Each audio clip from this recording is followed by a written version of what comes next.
Goeiemôre, dit is Woensdag en baie welkom by vanoggend se oordeenking. As jy saam met my die afgelope 2 dae gereis het, sou jy gehoor het ons gesels oor gesnoei vir meer. En ons is in Johannes 15 en ons teksgedeelte vir vandag is uit Johannes 15 vers 4 tot 5. Lees saam met my. Julle moet aan my verbonde bly soos ek aan julle. 'n Loot kan nie uit sy eie vrugte dra as dit nie aan die druiwestok verbind bly nie. En so julle ook nie, as julle nie aan my verbonde bly nie. Ek is die druiwestok, en julle is die lote. Wie aan my verbonde bly en ek aan hulle, dra baie vrugte, want sonder my kan julle niks doen nie. Een van die diepste dinge wat God deur snoei doen, is om ons terug te bring na afhanklikheid van hom. Dit is eintlik die hart van Johannes 15. Jesus sê nie net dra vrug nie, hy sê bly in my. Ware vrug kom nie uit menslike krag nie. Kom nie uit selfvertroue nie. Ware vrug kom uit verbondenheid aan Christus. En baie van ons wil vrug hê, nie reg nie, maar sonder volle afhanklikheid. Ons wil sterk wees, ons wil reg lewe, ons wil geestelik groei, goeie dinge doen, maar steeds in beheer bly van ons eie lewe. Ons wil die planne maak. Ons wil die Christus met ons help, maar nie noodwendig ons enigste bron wees nie, as ons baie eerlik wees. Daarom snoei God ons soms in ons lewens. Hy sny stadig weg aan dinge waarop ons begin staat maak.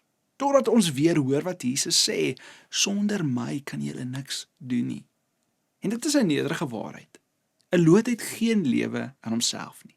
Dit kan nie uit sy eie krag vrug produseer nie. Alles vloei van die wingerdstok af.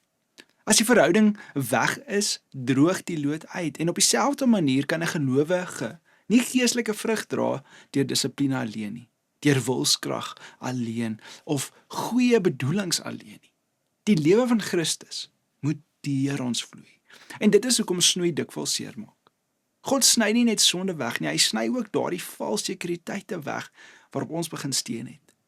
En soms is dit ons eie planne, soms is dit ons eie vermoë, soms ons gemak, soms ons beeld van onsself as sterk genoeg.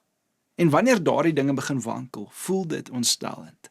Maar in daardie plek leer God ons iets baie dieper. Christus is nie net 'n byvoeging tot jou lewe nie, hy is jou lewe. Ons sien dit in Paulus se lewe. Hy het dit ook geleer. Daarom kon hy sê dat God se genade genoeg is en dat God se krag juis in swakheid volbring word. Partykeer is dit eers wanneer ons eie krag min raak dat ons begin verstaan hoeveel ons Jesus regtig nodig het. Nie net vir redding aan die begin nie, maar vir elke dag daarna. En miskien is dit wat God juis nou in jou lewe doen. Miskien is dit wat jy vandag moet hoor. Miskien wys hy vir jou hoe min jy eintlik uit jouself kan dra. Nie om jou te verander op 'n harde manier nie, maar om jou nader aan Christus te trek. Want die doel van snoeie is nie net dat minder van jou ou lewe moet oorbly nie. Die doel is dat jy al hoe meer uit Christus alleen sal leef. So familie, vandag wil ek afsluit met die volgende. Ek wil vandag vir jou sê, God gebruik snoei om jou los te maak van selfvertroue en vas te heg aan Jesus. Vra jouself vandag, watter deel van my lewe wys dat ek nog te veel op myself steun en te min bewus is van Christus? Kom ons bid saam. Here, vanoggend is ons bewus dat op ons eie kan ons niks doen nie. Op ons eie kan ons niks regkry nie. Ons kan nie op ons eie krag staat maak nie en daarom het ons U nodig. En ek kom bid vandag, Here, vir die persoon wat hierdie hoor, wat dalk al planne gemaak het en dit werk nie uit nie, wat dalk wil self dinge probeer regkry. Mag hulle vandag besef dat sonder U is niks moontlik nie. Dis my gebed in Jesus naam. Amen. Dankie dat jy vandag saam met ons ingeskakel het. Ek sien jou weer môre. Lekker dag.